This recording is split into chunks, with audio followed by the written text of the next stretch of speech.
Welcome to the moon. We're just going to let it scroll by.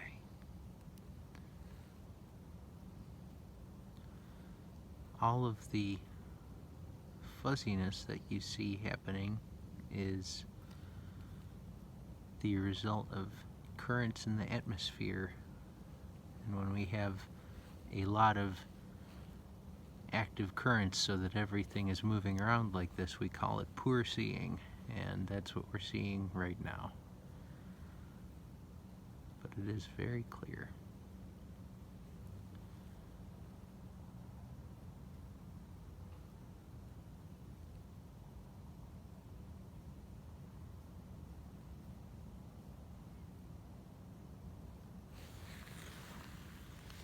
I'm gonna rotate the telescope so we get a different view of the moon.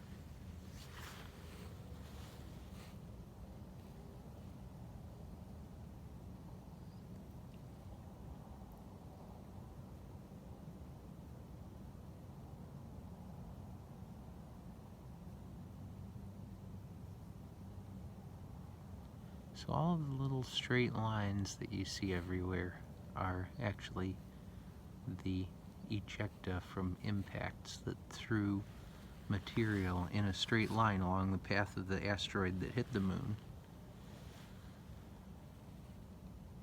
And the moon is covered with them because nothing on the moon changes very much.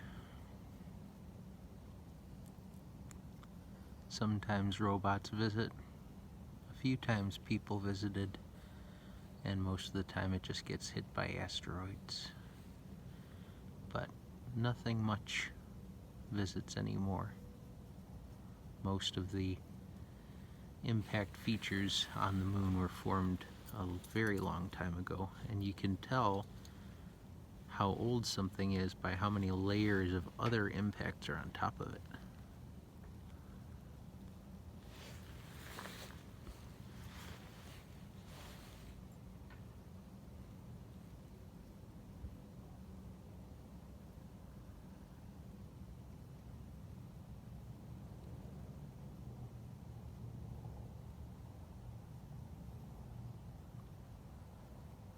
The moon is the only other body in the solar system that we can see with this kind of detail. When you're really, really, really lucky and using a really big telescope, you might have glimmers of views of Mars that look almost as impressive. But I've only had that experience once in my life, and a lot of people who are full-time amateur astronomers go their whole lives without ever having an experience like that. So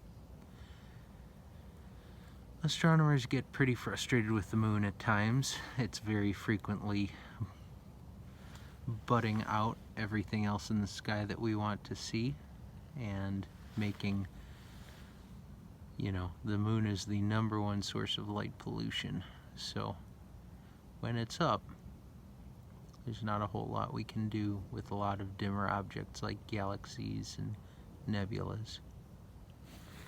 We're pretty much limited to looking at star clusters, double stars, beautiful colored stars, and some of the brightest nebulas and galaxies. But I think it's a shame that so many astronomers avoid looking at the moon because there sure is a lot to see.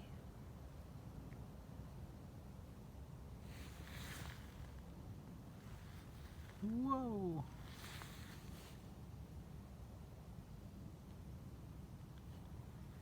And so you can kind of tell, even though the seeing isn't very good, there are moments when everything snaps into focus, and those are the moments that lead astronomers to stand at the eyepiece for minutes or hours at a time, hoping for a really crystal clear view of what they're trying to see. There's so much moon that if one area is fuzzy, there's probably another area that looks pretty good.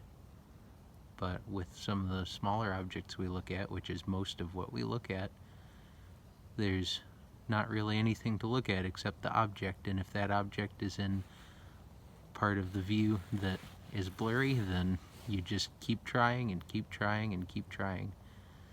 Now this, there's a set of boulders. It's really, I think, the leading edge of a mountain range, but you can see right at the upper part of the screen right now, it's casting an immense shadow that goes on for miles and miles and miles.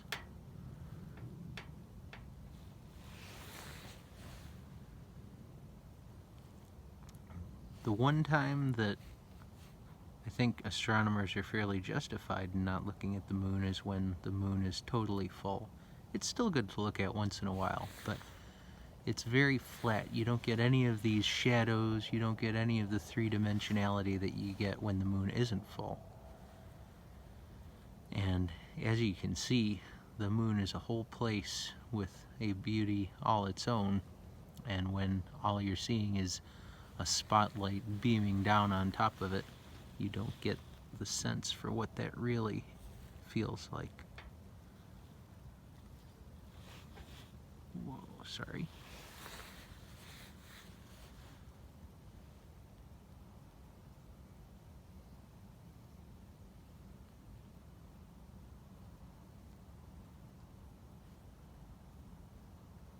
The moon is one of the great, basically the great equalizer in the sky. No matter what telescope you're using, it's going to look good. Even if you're using a telescope you bought at the drugstore for $5 on clearance, the moon is still going to look incredible. Might be kind of hard to take photos through it with your cell phone, but if you're just looking through the eyepiece, you're still going to have a good time.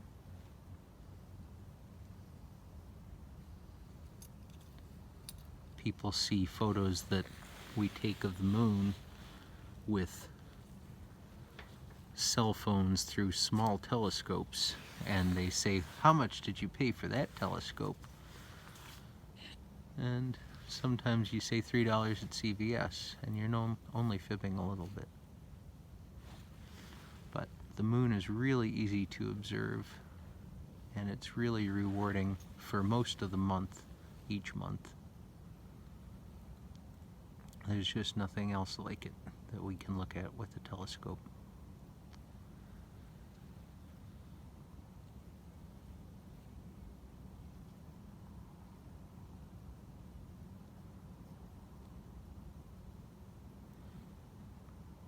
And the other thing that's really rewarding about lunar observing is that every single day you look at it, it's just a little bit different.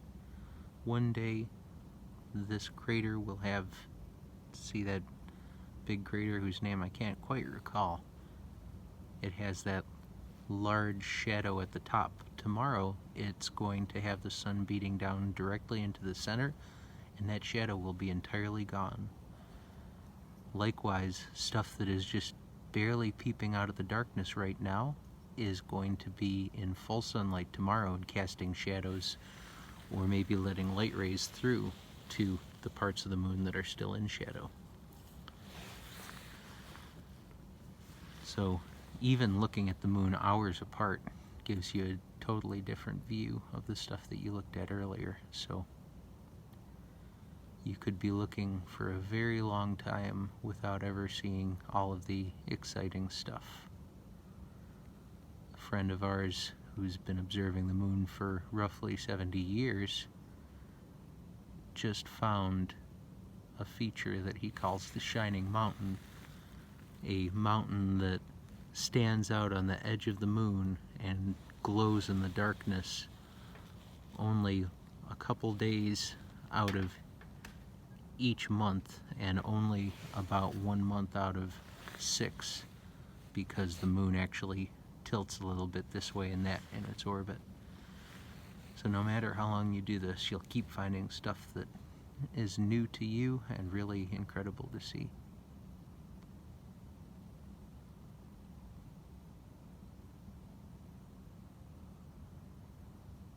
I guess we should do one more pass on the south side. So we are looking at the moon through a reflecting telescope. So the view that we get is actually the opposite of what is really happening in the sky. So it looks like the moon is moving up, the moon is actually moving down, and everything we see is actually flipped. It's rotated 180 degrees, it's not actually flipped, I should say. So let's bring it up here one last time.